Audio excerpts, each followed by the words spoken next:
The United States is now the world's largest oil producer. Oil production has gone up every year since 2018. The problem? About 50% of our oil is being sold to other countries. In fact, more oil was exported than imported in 2023, for the first time since World War II. The U.S. uses 20.28 million barrels a day, produces 20.08 million barrels a day. If not for the fact we export about half of our oil, we could be oil independent. But why is almost half of our oil being sold overseas?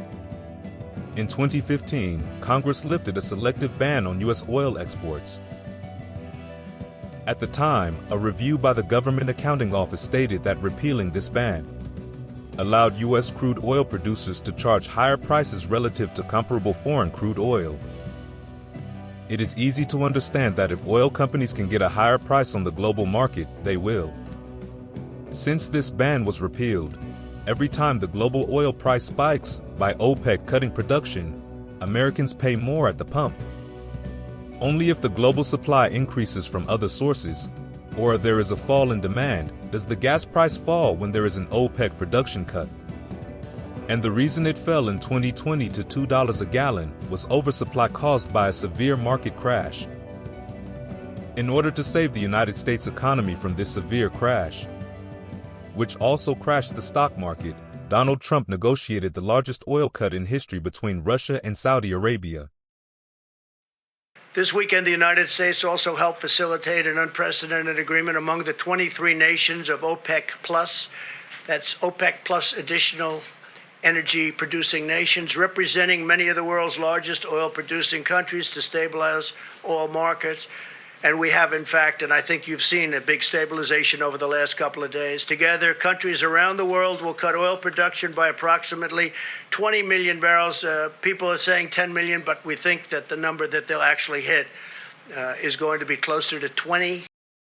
Ultimately, Trump negotiated a cut of 10 million barrels a day, not 20.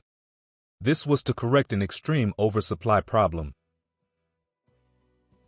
Many believe this oversupply was caused only because of the coronavirus lockdowns, but that is not the only reason.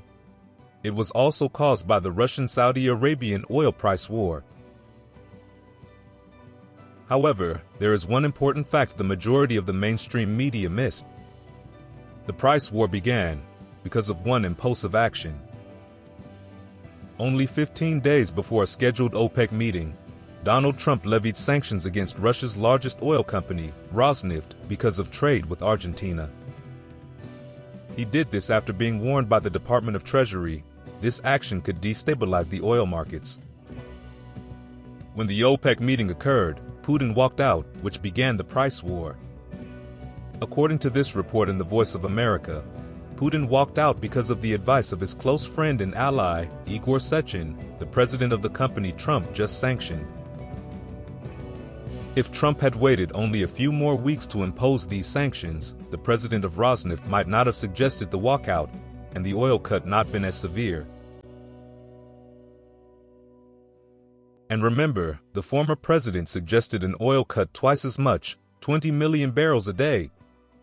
Imagine what you would have paid at the pump, and how bad inflation would have been if he had gotten his way.